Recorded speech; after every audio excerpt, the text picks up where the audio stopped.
Adventure 6. The Reigate Puzzle. It was some time before the health of my friend Mr. Sherlock Holmes recovered from the strain caused by his immense exertions in the spring of '87. The whole question of the Netherlands Sumatra Company and of the colossal schemes of Baron Maupertuis are too recent in the minds of the public, and are too intimately concerned with politics and finance to be fitting subjects for this series of sketches. They led, however, in an indirect fashion to a singular and complex problem which gave my friend an opportunity of demonstrating the value of a fresh weapon among the many with which he waged his lifelong battle against crime. On referring to my notes, I see that it was upon the 14th of April that I received a telegram from Lyons which informed me that Holmes was lying ill in the Hotel Dulong. Within 24 hours I was in his sick room, and was relieved to find that there was nothing formidable in his symptoms. Even his iron constitution, however, had broken down under the strain of an investigation which had extended over 2 months, during which period he had never worked less than 15 hours a day, and had more than once, as he assured me, kept to his task for 5 days at a stretch.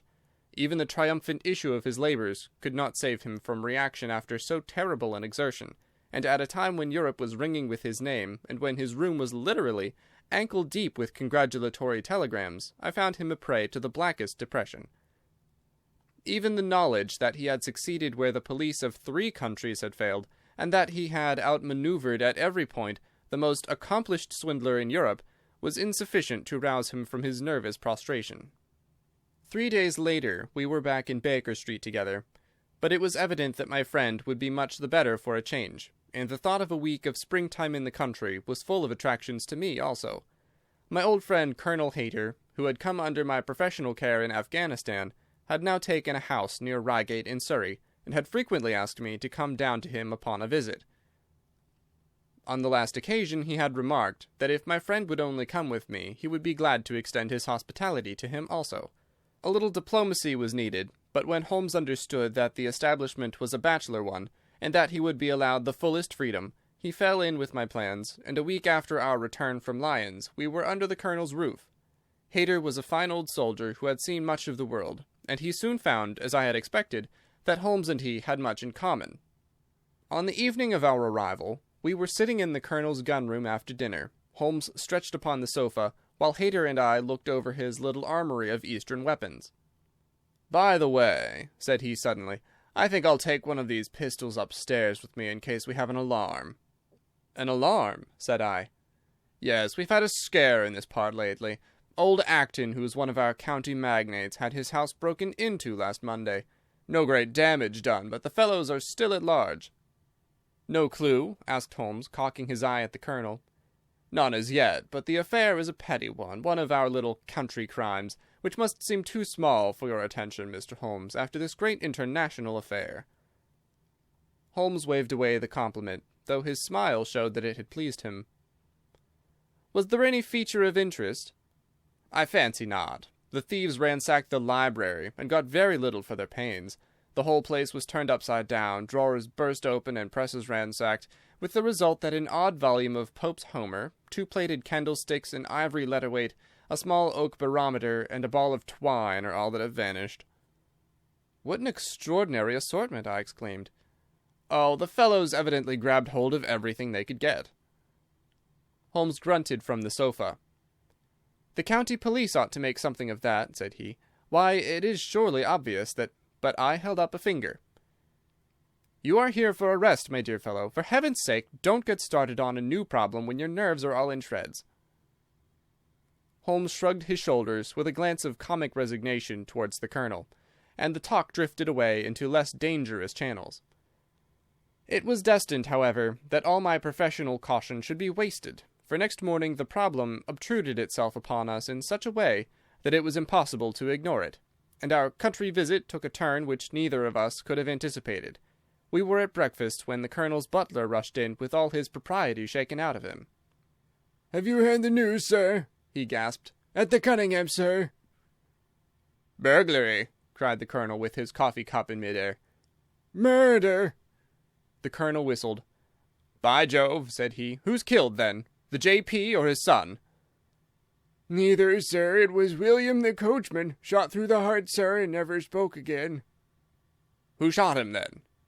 "The burglar, sir. He was off like a shot and got clean away. He just broke in at the pantry window when William came on him and met his end in saving his master's property." "What time?" "It was last night, sir, somewhere about 12. "Ah, then we'll step over afterwards," said the colonel coolly, settling down to his breakfast again. "It's a baddish business," he added when the butler had gone. "He's our leading man round here, is old Cunningham, and a very decent fellow, too. He'll be cut up over this, for the man has been in his service for years, and was a good servant. It's evidently the same villains who broke into Acton's." "And stole that very singular collection," said Holmes thoughtfully. "Precisely. It may prove the simplest matter in the world, but all the same at first glance this is just a little curious, is it not? A gang of burglars acting in the country might be expected to vary the scene of their operations, and not to crack 2 cribs in the same district within a few days. When you spoke last night of taking precautions, I remember that it passed through my mind that this was probably the last parish in England to which the thief or thieves would be likely to turn their attention, which shows that I have still much to learn." "I fancy it's some local practitioner," said the colonel. "In that case, of course, Acton's and Cunningham's are just the places he would go for, since they are far the largest about here." "And richest?" "Well, they ought to be, but they've had a lawsuit for some years, which had sucked the blood out of both of them, I fancy. Old Acton has some claim on half Cunningham's estate, and the lawyers have been at it with both hands." "If it's a local villain, there should not be much difficulty in running him down," said Holmes with a yawn. "All right, Watson, I don't intend to meddle." "Inspector Forrester, sir," said the butler, throwing open the door. The official, a smart, keen-faced young fellow, stepped into the room. "Good morning, Colonel," said he. "I hope I don't intrude, but we hear that Mr. Holmes of Baker Street is here." The colonel waved his hand towards my friend, and the inspector bowed. "We thought that perhaps you would care to step across, Mr. Holmes." "The fates are against you, Watson," said he, laughing. "We were chatting about the matter when you came in, Inspector. Perhaps you can let us have a few details." As he leaned back in his chair in the familiar attitude, I knew that the case was hopeless. "We had no clue in the Acton affair, but here we have plenty to go on, and there's no doubt it is the same party in each case. The man was seen." "Ah!" "Yes, sir, but he was off like a deer after the shot that killed poor William Kirwan was fired. Mr. Cunningham saw him from the bedroom window, and Mr. Alec Cunningham saw him from the back passage. It was 11:45 when the alarm broke out. Mr. Cunningham had just got into bed, and Mr. Alec was smoking a pipe in his dressing gown. They both heard William the coachman calling for help, and Mr. Alec ran down to see what was the matter. The back door was open, and as he came to the foot of the stairs, he saw 2 men wrestling together outside. One of them fired a shot, the other dropped, and the murderer rushed across the garden and over the hedge. Mr. Cunningham, looking out of his bedroom, saw the fellow as he gained the road, but lost sight of him at once. Mr. Alec stopped to see if he could help the dying man, and so the villain got clean away. Beyond the fact that he was a middle-sized man, and dressed in some dark stuff, we have no personal clue, but we are making energetic inquiries, and if he is a stranger we shall soon find him out." "What was this William doing there? Did he say anything before he died?" "Not a word. He lives at the lodge with his mother, and as he was a very faithful fellow, we imagine that he walked up to the house with the intention of seeing that all was right there. Of course, this Acton business has put everyone on their guard. The robber must have just burst open the door, the lock has been forced, when William came upon him." "Did William say anything to his mother before going out?" "She's very old and deaf, and we can get no information from her.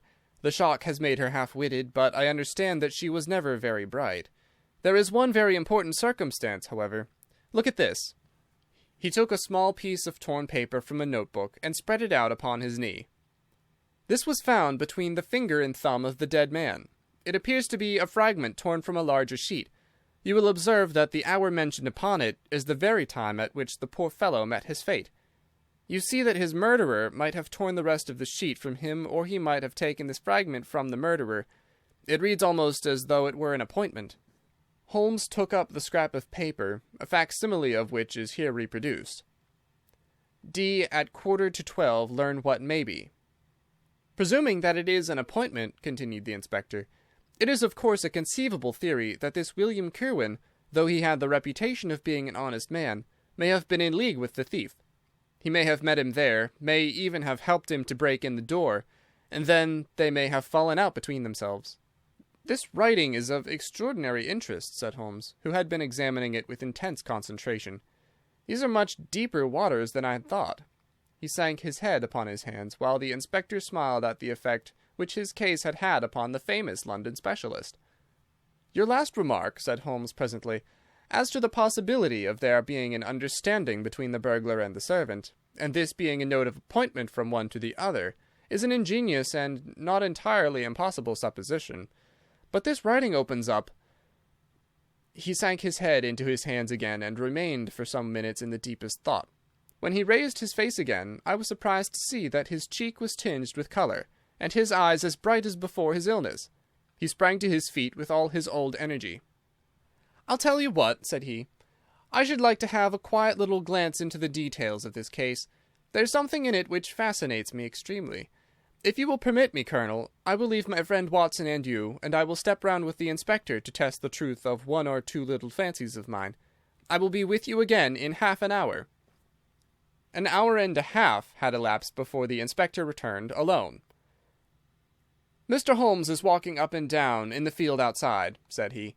"He wants us all four to go up to the house together." "To Mr. Cunningham's?" "Yes, sir." "What for?" The inspector shrugged his shoulders. "I don't quite know, sir. Between ourselves, I think Mr. Holmes had not quite got over his illness yet. He's been behaving very queerly, and he's very much excited." "I don't think you need to alarm yourself," said I. "I have usually found that there was method in his madness." "Some folks might say there was madness in his method," muttered the inspector. "But he's all on fire to start, Colonel, so we had best go out if you are ready." We found Holmes pacing up and down in the field, his chin sunk upon his breast, and his hands thrust into his trousers pockets. "The matter grows in interest," said he. "Watson, your country trip has been a distinct success. I've had a charming morning." "You've been up to the scene of the crime, I understand," said the Colonel. "Yes, the inspector and I have made quite a little reconnaissance together." "Any success?" "Well, we have seen some very interesting things. I'll tell you what we did as we walk. First of all, we saw the body of this unfortunate man. He certainly died from a revolver wound, as reported." "Had you doubted it, then?" "Oh, it is as well to test everything. Our inspection was not wasted. We then had an interview with Mr. Cunningham and his son, who were able to point out the exact spot where the murderer had broken through the garden hedge in his flight. That was of great interest." "Naturally." "Then we had a look at this poor fellow's mother. We could get no information from her, however, as she is very old and feeble." "And what is the result of your investigations?" "The conviction that the crime is a very peculiar one. Perhaps our visit now may do something to make it less obscure. I think that we are both agreed, Inspector, that the fragment of paper in the dead man's hand, bearing as it does the very hour of his death written upon it, is of extreme importance." "It should give a clue, Mr. Holmes." "It does give a clue. Whoever wrote that note was the man who brought William Kirwan out of his bed at that hour. But where is the rest of that sheet of paper?" "I examined the ground carefully in the hope of finding it," said the inspector. "It was torn out of the dead man's hand. Why was someone so anxious to get possession of it? Because it incriminated him. And what would he do with it? Thrust it into his pocket, most likely, never noticing that a corner of it had been left in the grip of the corpse. If we could get the rest of that sheet, it is obvious that we should have gone a long way towards solving the mystery." "Yes, but how can we get at the criminal's pocket before we catch the criminal?" Well, it was worth thinking over. Then there was another obvious point. The note was sent to William. The man who wrote it could not have taken it. Otherwise, of course, he might have delivered his own message by word of mouth. Who brought the note, then? Or did it come through the post? "I have made inquiries," said the inspector. "William received a letter by the afternoon post yesterday. The envelope was destroyed by him." "Excellent!" cried Holmes, clapping the inspector on the back. "You've seen the postman. It is a pleasure to work with you. Well, here is the lodge, and if you will come up, Colonel, I will show you the scene of the crime." We passed the pretty cottage where the murdered man had lived, and walked up an oak-lined avenue to the fine old Queen Anne house, which bears the date of Malplaquet upon the lintel of the door. Holmes and the inspector led us round it until we came to the side gate, which is separated by a stretch of garden from the hedge which lines the road. A constable was standing at the kitchen door. "Throw the door open, officer," said Holmes. Now, it was on those stairs that young Mr. Cunningham stood and saw the two men struggling just where we are. Old Mr. Cunningham was at that window, the second on the left, and he saw the fellow get away just to the left of that bush. Then Mr. Alec ran out and knelt beside the wounded man. The ground is very hard, you see, and there are no marks to guide us. As he spoke, two men came down the garden path from round the angle of the house. The one was an elderly man with a strong, deep-lined, heavy-eyed face, the other a dashing young fellow whose bright smiling expression and showy dress were in strange contrast with the business which had brought us there. "Still at it, then?" said he to Holmes. "I thought you Londoners were never at fault. You don't seem to be so very quick, after all." "Ah, you must give us a little time," said Holmes good-humouredly. "You'll want it," said young Alec Cunningham. "Why, I don't see that we have any clue at all." "There's only one," answered the inspector. "We thought that if we could only find— Good heavens, Mr. Holmes, what is the matter?" My poor friend's face had suddenly assumed the most dreadful expression. His eyes rolled upwards, his features writhed in agony, and with a suppressed groan he dropped on his face upon the ground. Horrified at the suddenness and severity of the attack, we carried him into the kitchen, where he lay back in a large chair, and breathed heavily for some minutes. Finally, with a shamefaced apology for his weakness, he rose once more. "Watson would tell you that I have only just recovered from a severe illness," he explained. "I am liable to these sudden nervous attacks." "Shall I send you home in my trap?" asked old Cunningham. "Well, since I am here, there is one point on which I should like to feel sure. We can very easily verify it." "What was it?" "Well, it seems to me that it is just possible that the arrival of this poor fellow William was not before, but after the entrance of the burglary into the house. You appear to take it for granted that, although the door was forced, the robber never got in." "I fancy that is quite obvious," said Mr. Cunningham gravely. "Why, my son Alec had not yet gone to bed, and he would certainly have heard anyone moving about." "Where was he sitting?" "I was smoking in my dressing-room." "Which window is that?" "The last on the left, next to my father's." "Both of your lamps were lit, of course?" "Undoubtedly." "There are some very singular points here," said Holmes, smiling. "Is it not extraordinary that a burglary, and a burglar who had had some previous experience, should deliberately break into a house at a time when he could see from the lights that two of the family were still afoot?" "He must have been a cool hand." "Well, of course, if the case were not an odd one, we should not have been driven to ask you for an explanation," said young Mr. Alec. "But as to your ideas that the man had robbed the house before William tackled him, I think it a most absurd notion. Wouldn't we have found the place disarranged and missed the things which he had taken?" "It depends on what the things were," said Holmes.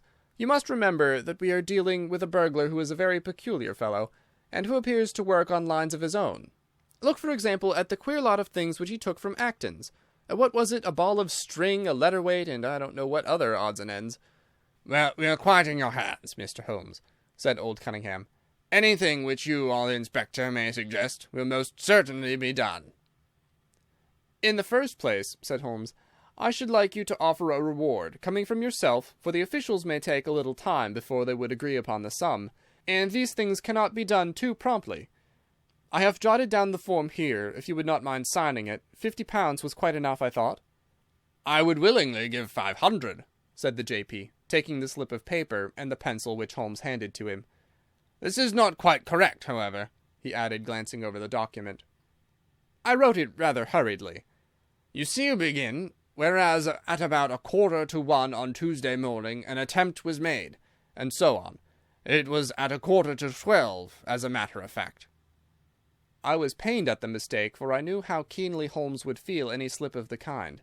It was his specialty to be accurate as to fact, but his recent illness had shaken him, and this one little incident was enough to show me that he was still far from being himself.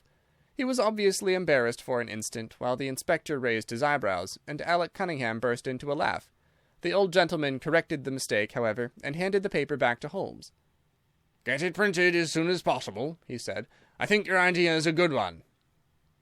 Holmes put the slip of paper carefully away into his pocket-book. "And now," said he, "it really would be a good thing that we should all go over the house together and make certain that this rather erratic burglar did not, after all, carry anything away with him." Before entering, Holmes made an examination of the door, which had been forced. It was evident that a chisel or strong knife had been thrust in, and the lock forced back with it. We could see the marks in the wood where it had been pushed in. "You don't use bars, then?" he asked. "We have never found it necessary." "You don't keep a dog?" "Yes, but he is chained on the other side of the house." "When do the servants go to bed?" "About 10. "I understand that William was usually in bed also at that hour." "Yes." "It is singular that on this particular night he should have been up.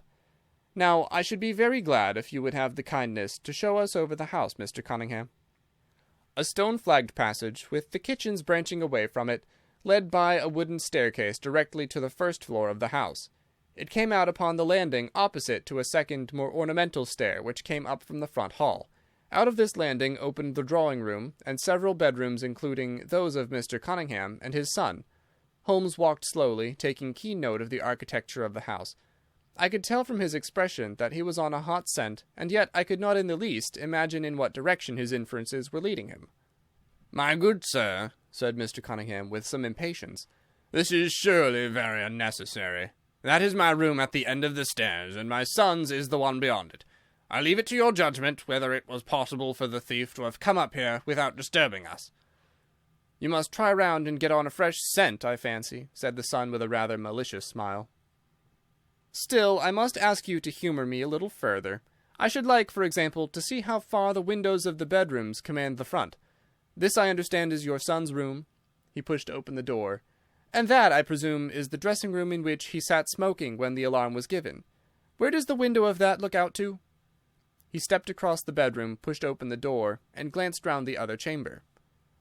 "I hope that you're satisfied now," said Mr. Cunningham tartly. "Thank you. I think I have seen all that I wished." "Then, if it is really necessary, we can go into my room." "If it is not too much trouble."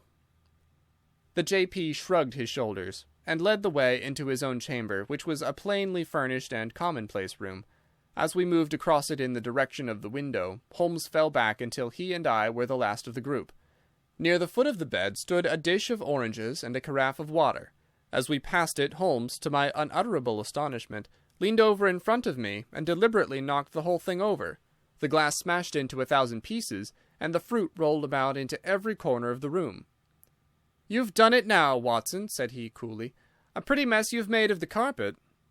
I stooped in some confusion and began to pick up the fruit, understanding for some reason my companion desired me to take the blame upon myself. The others did the same and set the table on its legs again. "Hullo!" cried the inspector. "Where's he got to?" Holmes had disappeared. "Wait here an instant," said young Alec Cunningham. "The fellow is off his head, in my opinion. Come with me, father, and see where he has got to." They rushed out of the room, leaving the inspector, the colonel, and me staring at each other. "'Pon my word, I'm inclined to agree with Master Alec," said the official. "It may be the effect of this illness, but it seems to me that—" His words were cut short by a sudden scream of "Help! Help! Murder!" With a thrill I recognized the voice of that of my friend. I rushed madly from the room onto the landing. The cries, which had sunk down into a hoarse, inarticulate shouting, came from the room which we had first visited. I dashed in, and on into the dressing-room beyond. The two Cunninghams were bending over the prostrate figure of Sherlock Holmes, the younger clutching his throat with both hands, while the elder seemed to be twisting one of his wrists. In an instant the three of us had torn them away from him, and Holmes staggered to his feet, very pale and evidently greatly exhausted. "Arrest these men, Inspector," he gasped. "On what charge?" "That of murdering their coachman, William Kerwin." The inspector stared about him in bewilderment. "Oh, come now, Mr. Holmes," said he at last. "I'm sure you don't really mean to—" "Tut, man, look at their faces," cried Holmes curtly. Never certainly have I seen a plainer confession of guilt upon human countenances. The older man seemed numbed and dazed, with a heavy, sullen expression upon his strongly marked face. The son, on the other hand, had dropped all that jaunty, dashing style which had characterized him, and the ferocity of a dangerous wild beast gleamed in his dark eyes and distorted his handsome features. The inspector said nothing, but stepped to the door. He blew his whistle. 2 of the constables came at the call. "I have no alternative, Mr. Cunningham," said he. "I trust that this may all prove to be an absurd mistake, but you can see that— Ah, would you? Drop it!" He struck out with his hand, and a revolver which the younger man was in the act of cocking clattered down upon the floor. "Keep that," said Holmes, quietly putting his foot upon it. "You will find it useful at the trial. But this is what we really wanted." He held up a little crumpled piece of paper. "The remainder of the sheet!" cried the inspector. "Precisely. And where was it?" "Where I was sure it must be. I'll make the whole matter clear to you presently. I think, Colonel, that you and Watson might return now, and I will be with you again in an hour at the furthest. The inspector and I must have a word with the prisoners, but you will certainly see me back at luncheon time." Sherlock Holmes was as good as his word, for about 1 o'clock he joined us in the Colonel's smoking room. He was accompanied by a little elderly gentleman, who was introduced to me as the Mr. Acton whose house had been the scene of the original burglary. "I wished Mr. Acton to be present while I demonstrated this small matter to you," said Holmes, "for it is natural that he should take a keen interest in the details. I'm afraid, my dear Colonel, that you must regret the hour that you took in such a stormy petrel as I am." "On the contrary," answered the Colonel warmly, "I consider it the greatest privilege to have been permitted to study your methods of working. I confess that they quite surpass my expectations, and that I am utterly unable to account for your result. I have not yet seen the vestige of a clue." "I am afraid that my explanation may disillusion you, but it has always been my habit to hide none of my methods, either from my friend Watson or from anyone who might take an intelligent interest in them. But first, as I am rather shaken by the knocking about which I had in the dressing-room, I think that I shall help myself to a dash of your brandy, Colonel. My strength had been rather tried of late." "I trust that you had no more of those nervous attacks?" Sherlock Holmes laughed heartily. "We will come to that in its turn," said he. "I will lay an account of the case before you in its due order, showing you the various points which guided me in my decision. Pray interrupt me if there is any inference which is not perfectly clear to you. It is of the highest importance in the art of detection to be able to recognize out of a number of facts which are incidental and which vital. Otherwise your energy and attention must be dissipated instead of being concentrated. Now in this case there was not the slightest doubt in my mind from the first that the key of the whole matter must be looked for in the scrap of paper in the dead man's hand. Before going into this, I would draw your attention to the fact that if Alec Cunningham's narrative was correct, and if the assailant, after shooting William Kirwan, had instantly fled, then it obviously could not be he who tore the paper from the dead man's hand. But if it was not he, it must have been Alec Cunningham himself, for by the time that the old man had descended, several servants were upon the scene. The point is a simple one, but the inspector had overlooked it because he had started with the supposition that these county magnates had had nothing to do with the matter. Now I make a point of never having any prejudices, and of following docilely wherever fact may lead me, and so in the very first stage of the investigation I found myself looking a little askance at the part which had been played by Mr. Alec Cunningham. And now I made a very careful examination of the corner of paper which the inspector had submitted to us. It was at once clear to me that it formed a part of a very remarkable document. Here it is. Do you not now observe something very suggestive about it? "It has a very irregular look," said the Colonel. "My dear sir," cried Holmes, "there cannot be the least doubt in the world that it has been written by 2 persons doing alternate words. When I draw your attention to the strong T's of at and to, and ask you to compare them with the weak ones of quarter and 12, you will instantly recognize the fact. A very brief analysis of these 4 words would enable you to say with the utmost confidence that the learn and the maybe are written in the stronger hand, and the what in the weaker." "By Jove, it's as clear as day," cried the Colonel. "Why on earth should 2 men write a letter in such a fashion?" Obviously the business was a bad one, and one of the men who distrusted the other was determined that whatever was done, each should have an equal hand in it. Now, of the 2 men, it is clear that the one who wrote the at and to was the ringleader. How do you get at that? We might deduce it from the mere character of the one hand as compared with the other, but we have more assured reasons than that for supposing it. If you examine this scrap with attention, you will come to the conclusion that the man with the stronger hand wrote all his words first, leaving blanks for the other to fill up. These blanks were not always sufficient, and you can see that the second man had a squeeze to fit his quarter in between the at and the to, showing that the latter were already written.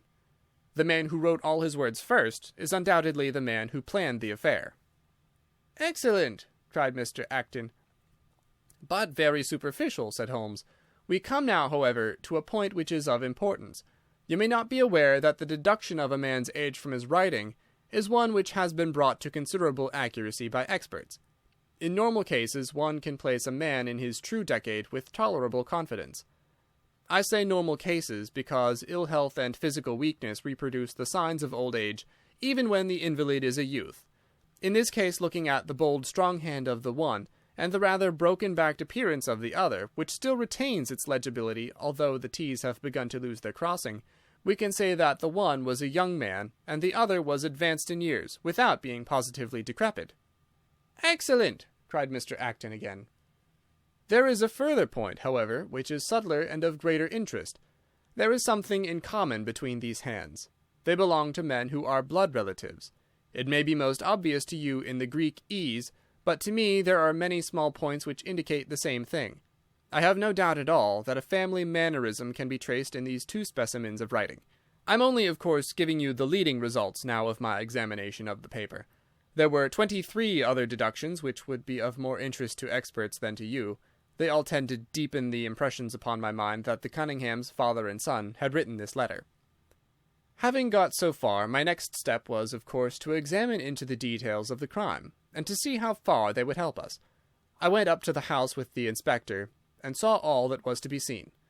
The wound upon the dead man was, as I was able to determine with absolute confidence, fired from a revolver at the distance of something over 4 yards.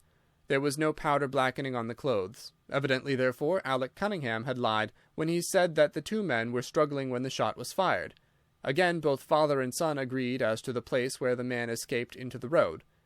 At that point, however, as it happens, there is a broadish ditch, moist at the bottom. As there were no indications of boot marks about this ditch, I was absolutely sure, not only that the Cunninghams had again lied, but that there had never been any unknown man upon the scene at all. And now I have to consider the motive of this singular crime. To get at this, I endeavoured first of all to solve the reason of the original burglary at Mr. Acton's. I understood from something which the Colonel told us that a lawsuit had been going on between you, Mr. Acton, and the Cunninghams.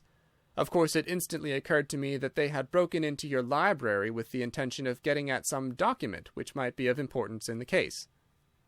"Precisely so," said Mr. Acton. "There can be no possible doubt as to their intentions. I have the clearest claim upon half of their present estate, and if they could have found a single paper, which fortunately was in the strong box of my solicitors, they would undoubtedly have crippled our case." "There you are," said Holmes, smiling. "It was a dangerous, reckless attempt, in which I seemed to trace the influence of young Alec. Having found nothing, they tried to divert suspicion by making it appear to be an ordinary burglary, to which end they carried off whatever they could lay their hands upon. That is all clear enough, but there was much that was still obscure. What I wanted above all was to get the missing part of that note. I was certain that Alec had torn it out of the dead man's hand, and almost certain that he must have thrust it into the pocket of his dressing gown. Where else could he have put it? The only question was whether it was still there. It was worth an effort to find out, and for that object we all went up to the house. The Cunninghams joined us, as you doubtless remember, outside the kitchen door. It was, of course, of the very first importance that they should not be reminded of the existence of this paper, otherwise they would naturally destroy it without delay. The inspector was about to tell them the importance which we attached to it, when, by the luckiest chance in the world, I tumbled down in a sort of fit, and so changed the conversation. "Good heavens!" cried the Colonel, laughing. "Do you mean to say all our sympathy was wasted, and your fit an imposture?" "Speaking professionally, it was admirably done," cried I, looking in amazement at this man who was forever confounding me with some new phase of his astuteness. "It is an art which is often useful," said he. "When I recovered, I managed, by a device which had perhaps some little merit of ingenuity, to get old Cunningham to write the word 12, so that I might compare it with the 12 upon the paper." "Oh, what an ass I've been!" I exclaimed. "I could see that you were commiserating me over my weakness," said Holmes, laughing. I was sorry to cause you the sympathetic pain which I know that you felt. We then went upstairs together, and having entered the room, and seen the dressing-gown hanging up behind the door, I contrived by upsetting a table to engage their attention for the moment, and slipped back to examine the pockets. I had hardly got the paper, however, which was, as I had expected, in one of them, when the two Cunninghams were on me, and would, I verily believe, have murdered me then and there but for your prompt and friendly aid. As it is, I feel that young man's grip on my throat now, and the father has twisted my wrist round in the effort to get the paper out of my hand. They saw that I must know all about it, you see, and the sudden change from absolute security to complete despair made them perfectly desperate. I had a little talk with old Cunningham afterwards as to the motive of the crime. He was tractable enough, though his son was a perfect demon ready to blow out his own or anybody else's brains if he could have got to his revolver. When Cunningham saw that the case against him was so strong, he lost all heart and made a clean breast of everything. It seems that William had secretly followed his two masters on the night when they made their raid upon Mr. Acton's, and having thus got them into his power, proceeded under threats of exposure to levy blackmail upon them. Mr. Alec, however, was a dangerous man to play games of that sort with. It was a stroke of positive genius on his part to see in the burglary scare which was convulsing the countryside an opportunity of plausibly getting rid of the man whom he feared. William was decoyed up and shot, and had they only got the whole of the note and paid a little more attention to detail in the accessories, it is very possible that suspicion might never have been aroused. "And the note?" I asked. Sherlock Holmes placed the subjoined paper before us. "If you will only come round at 11:45 to the east gate, you will learn what will very much surprise you, and may be of the greatest service to you and also to Annie Morrison. But say nothing to anyone upon the matter." "It is very much the sort of thing that I expected," said he. "Of course we do not yet know what the relations may have been between Alec Cunningham, William Kirwan, and Annie Morrison, but the results show that the trap was skilfully baited. I am sure that you cannot fail to be delighted with the traces of heredity shown in the P's and in the tails of the G's. The absence of the I dots in the old man's writing is also most characteristic. Watson, I think our quiet rest in the country has been a distinct success, and I shall certainly return much invigorated to Baker Street tomorrow." End of Adventure 6. The Reigate Puzzle.